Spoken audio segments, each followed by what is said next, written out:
Right, Ollie, just tell us what you made of that performance. Yeah, really disappointing night, really frustrating night. We've had a good last week, and the challenge was, I said to the boys, can we make it 3 wins out of 3, and unfortunately not to be tonight. So yeah, we're disappointed with tonight's work. Is it especially frustrating because of how good it's been over the last few weeks? Yeah, exactly. I mean, this is football, and that's what happens, that we think we're getting the boys in a good spot, and that was like I said, my challenge to them was, can we keep pushing, keep getting better, and tonight we've had a knockback, so we've got to be ready to go again tomorrow and kick on again after that. Dan spoke about the fact that you've been talking a lot about not just sort of resting on your laurels because you've got a couple of wins, so I suppose that means it's not down to complacency today, or is it? I wouldn't say complacent. I think it was just a poor performance.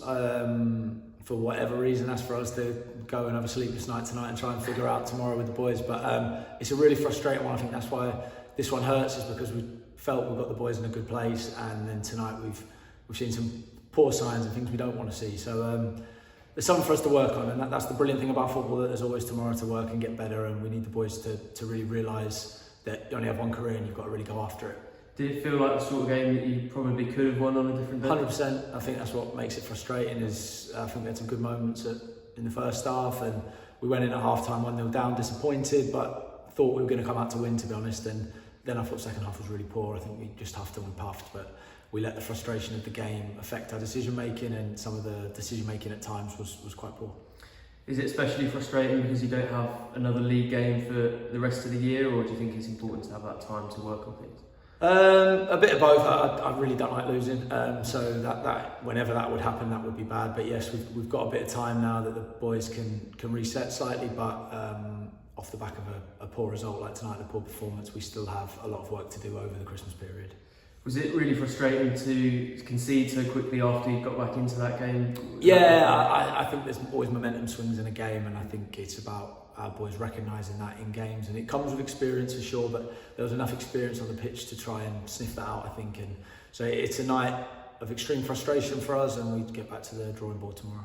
Yeah, I wanted to ask you about Elliot Miles. Obviously another goal today. I think he got a couple for the under-18s earlier in the week as well. It feels like he's in some decent form, doesn't it? Yeah, it's good. We've got to keep pushing him. He's got to keep working hard in and out of possession, but it was good for him to get a goal. I think there's loads more to come from him, and he needs to keep driving himself every day to get where he wants to go. Do you think that's almost a sign of his talent, the fact that he can have maybe not the best of games like he did today, but still score quite a good goal? Yeah, he's got talent. He's undoubted talent for sure. He just needs to, as all young players, is putting all them dots together to become the best possible player that he can be. That I think he has to drive himself, and has to come from within, that us as a coaching staff will keep pushing him. He's got to do it himself and really take games like tonight by the scruff of the neck, that there's a team sitting in and we need a bit of magic, and I think there was no opportunities where he could have maybe showed the magic that he's got a little bit more tonight. But all young players, and they're learning every week, so we just got to keep driving him and all the individuals on the pitch every single day. Obviously he's been in and around the first team at times. How much is he with your group and how much is he with them? Yeah, he's been with us for the last week or so, which has been nice. It's been good to have him around, and again, that's the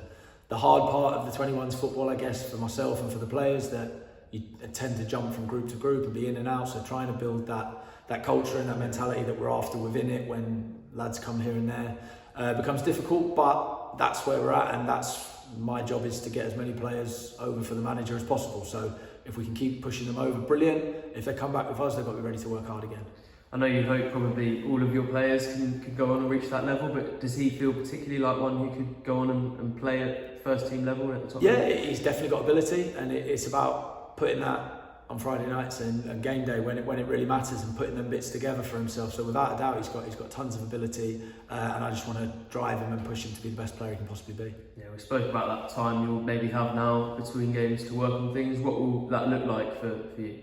I think it's going back to basics for us after today. That I think there was a lot of individual decision making and maybe execution of passes that we were missing, passes that we shouldn't have missed second half, whether that's a frustration and an emotional thing or whether that's a technical thing. I think we've got a lot of work to that, and then making sure the mentality in the group, that the boys really need to understand what it takes to become a professional footballer and take pride in coming to work every day and trying to be a professional footballer and having a career and joining the names on these boards. That's what we want to get them to, and they need to realise it's not a good game against Villa, good game against PSV, I'll put my feet up. It's no, we've got another game, and football's going to challenge you again, and it's going to throw another obstacle in your way, and you've got to be ready to go up against it and stand up and fight first and foremost, run, win your duels, win your battles, and then show how good you are at football. And we try to find that balance of competitive edge and going after each other, and then the edge where we need to have quality on the ball and have a calm mind in possession. Yeah, you mentioned getting some of those names on this board. I think there are a few who's probably already somewhere